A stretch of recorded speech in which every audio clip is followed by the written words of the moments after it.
আমার আন্তরিক সালাম, আসসালামু আলাইকুম। আজকে আমি প্রথমেই শুরু করব আমার প্রতিপক্ষ দলের একটি বিষয় নিয়ে। সেটি হচ্ছে যে চীনের শিক্ষা প্রতিষ্ঠানে যে অর্থায়নের ব্যয় করার কথা বলেছেন। আমি তো দেখি যে চীনে যে অর্থায়ন করা হয়, যে প্রতিষ্ঠানে অর্থায়ন করা হয়, চীনের কোম্পানিগুলো অর্থায়ন ব্যয় করে শুধুমাত্র সেই জায়গা থেকে দক্ষ জনশক্তি নিয়ে কাজে লাগাবে বিদায়। আপনারা কি যুক্তিতে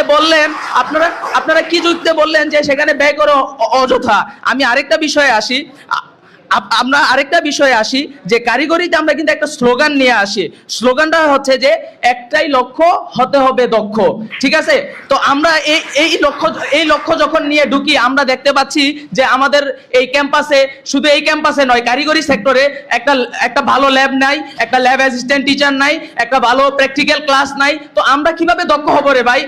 আমাদের দক্ষ হতে এগুলো অবশ্যই, এগুলো অপরিহার্য।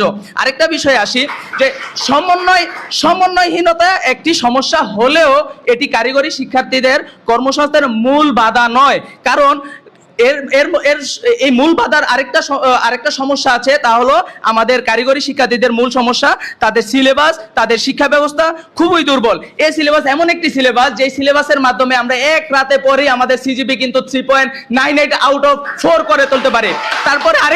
তারপরে আরেকটা বিষয়ে আসি, আমরা এখানে দক্ষ হতে আসছি, আমরা ফিল্ডে কাজ করব, আমরা তাত্ত্বিক জ্ঞান নিব, কিন্তু আমাদের ফিল্ডের কাজের কি কোনো নামগন্ধ আছে ভাই? আমাদের কোনো নামগন্ধ আছে?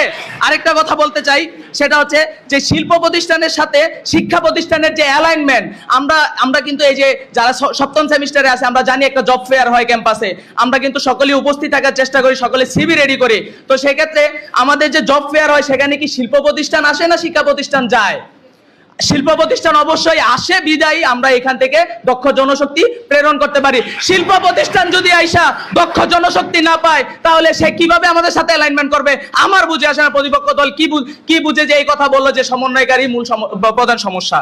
আরেকটা বিষয় আসি যে আমাদের শিল্প খাতে দুর্নীতি, স্বজনপ্রীতি এবং শিল্প খাতটা দলীয়করণ হয়। সেক্ষেত্রে আমি যদি বলি, দুর্নীতির কারণে কারিগরি শিক্ষা প্রতিষ্ঠানগুলো তাদের বরাদ্দকৃত যে বাজেট আসে শিক্ষার্থীদের জন্য, তা দক্ষ গড়ে তুলতে পারছে না, যার ফলে শিক্ষা প্রতিষ্ঠানগুলো তাদের চাহিদা অনুযায়ী দক্ষ জনশক্তি কারিগরি শিক্ষা প্রতিষ্ঠানে নিয়োগ নিতে পারছে না। তো সেক্ষেত্রে আমরা কিভাবে অ্যালাইনমেন্ট করব শিল্প প্রতিষ্ঠানের সাথে শিক্ষা প্রতিষ্ঠানের? আমার বুঝে আসে না। শিক্ষার্থীদের দক্ষ হয়ে ওঠার জন্য আরেকটা কথা বলি, শিক্ষার্থীদের যে অনীহা অনাগ্রহ পড়াশোনা নিয়ে, আমরা কেন এগুলো দেখতে পাচ্ছি? শিক্ষার্থীরা এক রাত্রে পরে সিজিপি ভালো করে, তাই বিদায় তাদের মধ্যে অনীহা, তারা দক্ষ হতে পারছে না। আর বন্ধুরা, আজকে যদি একজন শিক্ষার্থী দক্ষ না হয়, সে কিভাবে একটা জায়গায় গিয়ে জব করতে পারে? আমার বুঝে আসে না। প্রতিপক্ষ দলে কি বুঝে আসে আমি তাও জানি না।